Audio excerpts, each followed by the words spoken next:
নমস্কার বন্ধুরা, ভারত সরকারের একটি সাম্প্রতিক নির্দেশ অনুযায়ী আমাদের দেশের অনেক রাজ্যই মিউকরমাইকোসিস বা ব্ল্যাক ফাঙ্গাস রোগটাকে এপিডেমিক অ্যাক্টের অন্তর্ভুক্ত করে নোটিফাইয়েবল ডিজিজ হিসেবে ঘোষণা করেছেন।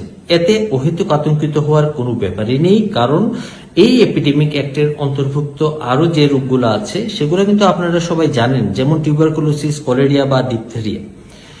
এখন এই রোগটা আমাদের জানা রোগ, এর চিকিৎসাও আমাদের জানা আছে। শুধুমাত্র খুব ইমিউনো কম্প্রোমাইজ রোগীদের ক্ষেত্রেই এটা দেখা যেতে পারে, যারা অনেক দিন ধরে আইসিইউতে ভর্তি আছেন, যাদের ক্ষেত্রে ব্লাড সুগারটা নিয়ন্ত্রণ করা যাচ্ছে না ডায়াবেটিসের ওষুধ দেওয়া সত্ত্বেও, যারা ট্রান্সপ্লান্ট পেশেন্ট, যারা ক্যান্সার পেশেন্ট, সেই সমস্ত লোকদের ক্ষেত্রে এই অপরচুনিস্টিক ফাঙ্গাল ইনফেকশনটা দেখা যায়।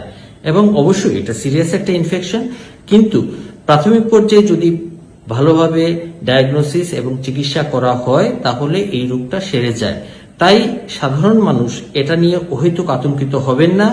আপনাদের কোভিড অ্যাপ্রোপ্রিয়েট বিহেভিয়ার যা যা মেনে চলার কথা তা ভালোভাবে মেনে চলুন, তাহলে আপনারা ভালো থাকবেন।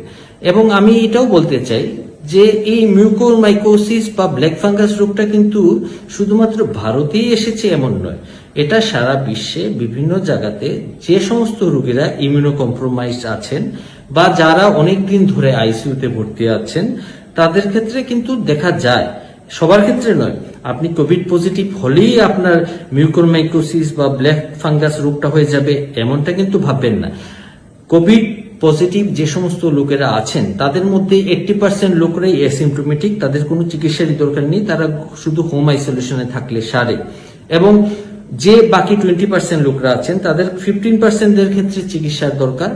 বাকি অল্প কিছু লোকরা শুধুমাত্র ওয়ার্ডে বা আইসিইউতে ভর্তি হতে হয় এবং তাদের ক্ষেত্রে একটু প্রয়োজনীয় সাবধানতা বজায় রাখতে হয়, যাতে পরিষ্কার বা ডিস্টিল ওয়াটার দিয়ে অক্সিজেনটা তাদের শরীরে যায়। এটা নিয়ে অহেতুক চিন্তিত হবেন না। ধন্যবাদ।